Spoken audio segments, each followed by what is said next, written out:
There's a strange and deeply human contradiction at the heart of our emotional lives. Everyone's heart breaks. At some point, in some way, everyone experiences that inner collapse. Whether from loss, rejection, betrayal, or the slow erosion of something they once believed in. But not everyone gets to cry. Not everyone is given the space to process, to weep, to express the weight of that suffering openly. And that's not just an emotional issue, it's a moral one. It reveals something deeply broken in how we treat one another, and perhaps more importantly, how we treat ourselves. We live in a world that talks endlessly about strength, but almost never about where that strength should come from. And too often, what we call strength is just emotional neglect in disguise. People are taught, often from a young age, to suppress grief, to push down sadness, to be tough, and this message isn't always spoken. Sometimes it's passed on through silence, through the absence of comfort, through the awkward reactions people give when you're honest about your pain. The unspoken rules are clear. Don't be too emotional. Don't fall apart. Don't make others uncomfortable with the depth of what you're carrying, and so we learn to wear masks. We become experts in performance, functioning through grief, smiling through pain, showing up to life while bleeding internally. We shake hands while our hearts are breaking, we go to work, we answer emails, we even laugh at jokes. But the pain doesn't leave, it just retreats. It buries itself deeper beneath the surface, where no one can see it and where it begins to mutate. Psychologically, unexpressed pain doesn't disappear.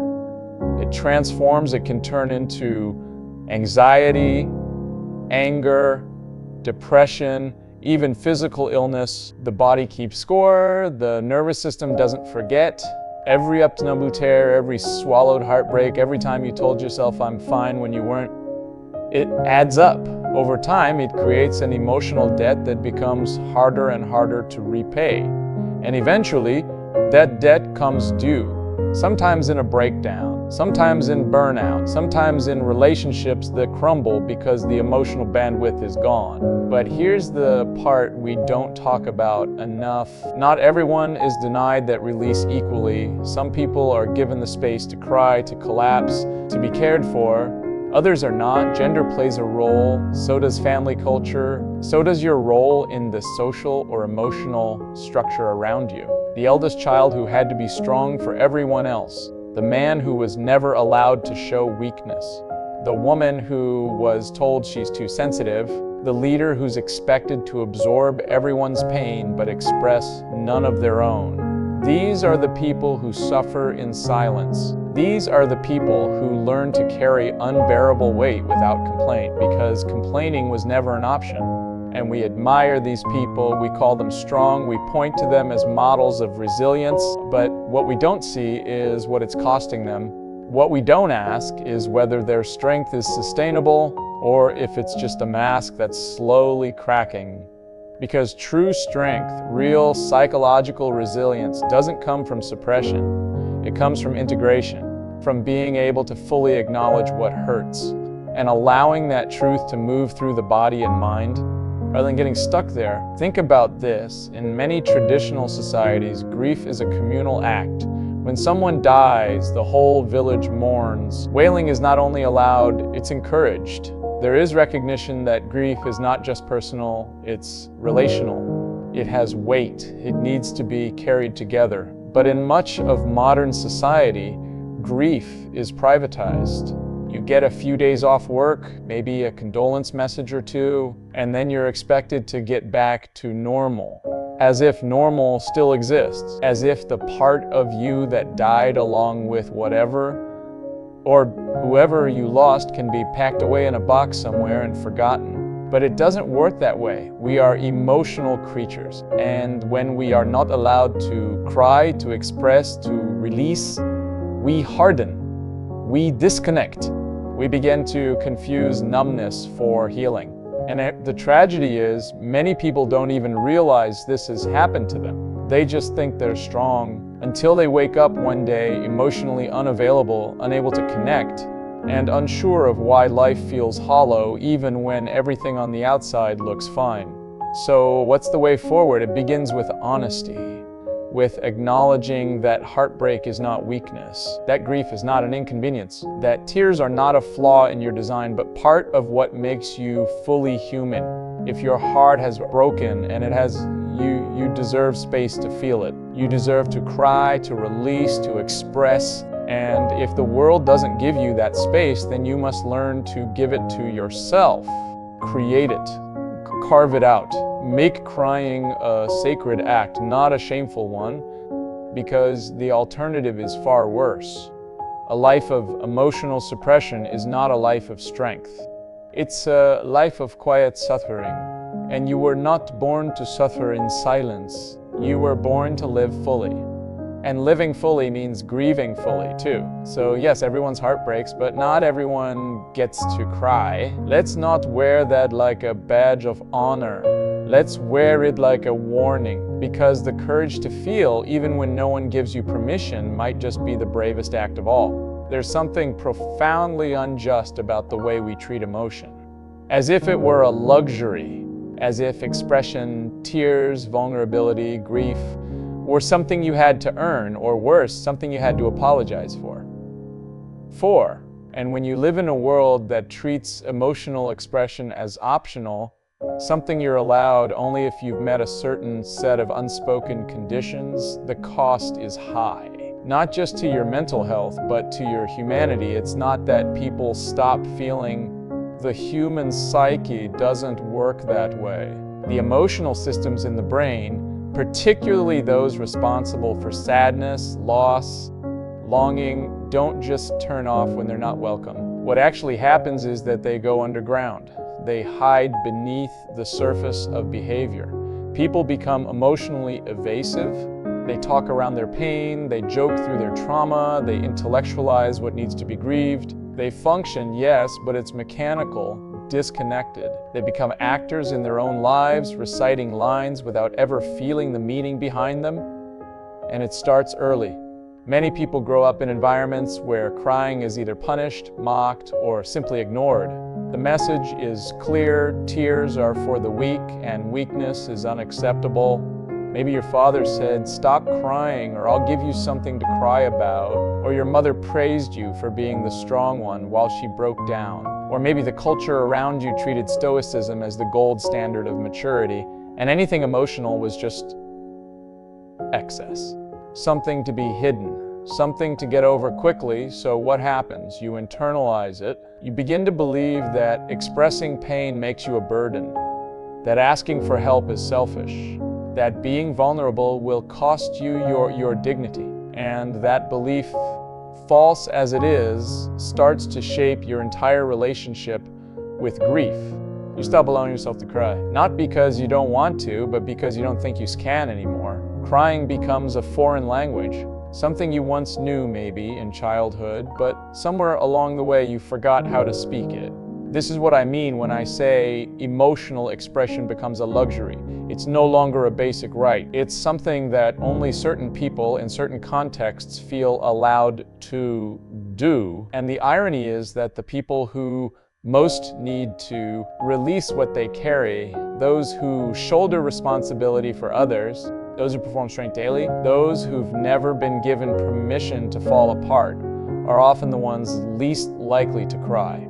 Not because they feel less, but because they've been trained to hide more. And here's the catch: suppressing that much emotion for that long doesn't make you strong, it makes you numb. Or worse, it makes you angry. Rage, more often than not, is just grief that's been denied oxygen. When someone isn't allowed to cry, to break, to be soft, they don't stop hurting, they just become hardened in their voice, hardened in their relationships, hardened in their outlook on life. And then we look at them, these emotionally shut down, disconnected individuals, and we say, he's just cold, or she's just distant, as if that's their nature, when in reality it's their defense. You cannot be fully human without the full range of human emotion. To cry is not to collapse. It is not to fall apart. It is to release, to feel deeply, to allow your inner world to be honest for once, rather than polished. And when we withhold that right from ourselves or from others, we're not building strength, we're building fractures. Quiet ones that don't show up immediately but slowly erode the foundation of everything else. So the solution then is not about being emotional for the sake of it. This isn't about theatricality or emotional indulgence. It's about integration, about allowing your internal reality to match your external posture. If you're hurting and you act like you're not, you split, you divide yourself. And that division, if left unhealed, creates dysfunction everywhere else. Your relationships, your work, your sense of purpose. But when you allow yourself to feel, even when no one else gives you that permission, you reclaim a vital part of your humanity. You stop waiting for validation to do what your soul already knows you need. And yes, it might be awkward at first, it might feel unfamiliar, but that discomfort is a sign that you're doing something necessary, something corrective, something brave, because here's the deeper truth: crying isn't weakness, it's contact. Contact with what's real, with what matters, with what was lost or never given. It's the body's way of saying, this mattered enough to grieve, and anything that matters that much is worth honoring. So if you're one of those people, one of the millions who's been told implicitly or explicitly that crying is weakness, that emotion is dangerous, that grief should be hidden, I want you to hear this. You are not less for feeling. You are more. You're more in touch, more grounded, more whole. The right to cry is not a privilege. It's a birthright. Stop waiting for someone else to grant it. You don't need permission to be human. You just need the courage to be honest. There's a quiet moment in every healing journey when you realize no one is coming to save you. No one is going to reach inside your chest and pull out the pain. No one is going to give you the perfect words, the perfect timing, the perfect permission to feel what you've buried. And when that realization hits, when you truly understand that waiting for the world to validate your grief is a losing game, you have two options. You either numb it again, hoping time will dissolve what it never truly touches, or you face it, you reclaim it, you allow yourself to feel fully, not because someone said it's okay, but because Zashuv decided that it matters. This is what it means to reclaim the right to feel without apology, without shame, and without external approval. We've been conditioned to believe that emotional expression, particularly deep grief or sadness, is something you have to earn, as if vulnerability must be justified, as if you need a tragedy big enough to warrant your tears, a story dramatic enough to be taken seriously. But the truth is, there is no hierarchy of heartbreak. Pain doesn't become valid only when it's witnessed. It becomes real when, as you admit it exists. You've probably been taught that composure equals strength, that the ability to carry on, to function, to smile politely through pain is something noble. And yes, there is courage in resilience, but there's also a different kind of strength, one that's far less celebrated, the strength to sit with your pain, to not escape it, to not bury it beneath productivity or laughter or busyness, but to turn toward it and say, you exist and I'm not afraid of you anymore. Psychologically, we often associate emotional release, particularly crying, with regression. We treat it like a failure of control, a reversion to something childlike. But what if it's the opposite? What if emotional release is actually a return to something das more human, it's more whole, more real than the polished masks we wear to survive in a world obsessed with appearances? To cry is not to collapse, it is to surrender, not in weakness, but in truth. And in that surrender, you often find a power you didn't know you had. Most people never get there. They build their identity around suppression, they stay armored, they confuse numbness with maturity, and emotional absence with discipline. But here's the reality: you cannot selectively numb emotion. If you numb sadness, you numb joy. If you suppress grief, you suppress peace. The walls you build to keep pain out are the same walls that keep connection, creativity, and meaning from getting in. You don't get to feel fully alive while avoiding the parts of you that are still bleeding. It doesn't work that way. You either feel lull of it or you eventually feel none of it. So the invitation, if you're willing to take it, is simple but uncomfortable. Feel it anyway, even when no one else sees it, even when the world keeps moving, even when the people around you don't understand. Your emotions are not a performance. They're not a request for attention. They are messages, deep, primal, often painful messages from parts of you that haven't given up on being heard. You might be grieving something no one else acknowledges, the relationship that never quite became, the version of you that had to die so you could survive, the years lost to fear, to silence, to being the strong one. And it's easy to dismiss those things as not big enough to grieve.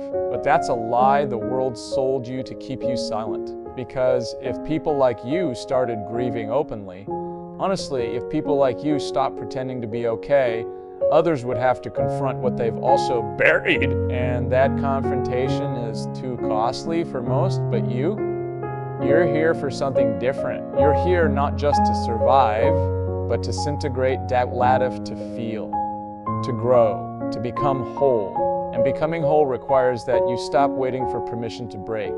The world will not hand you that space. You have to create it. You have to stand in front of your own reflection and decide that what you feel matters, not because it's popular or dramatic or obvious, but because you matter. And the beauty of reclaiming your right to feel is that over time, it transforms you. You become softer, not weaker, clearer, not colder, and more connected to others because you've made peace with the parts of yourself they're still running from. In doing so, you become a kind of lighthouse, not loud, not flashy, but quietly radiant. A presence that reminds people by how you live that feeling is not failure, that grief is not shameful, that softness, when integrated with truth, becomes a form of unshakable resilience. So stop waiting for the world to give you space to cry. Take it, own it, use it, because the moment you stop apologizing for your pain is the moment it begins to heal.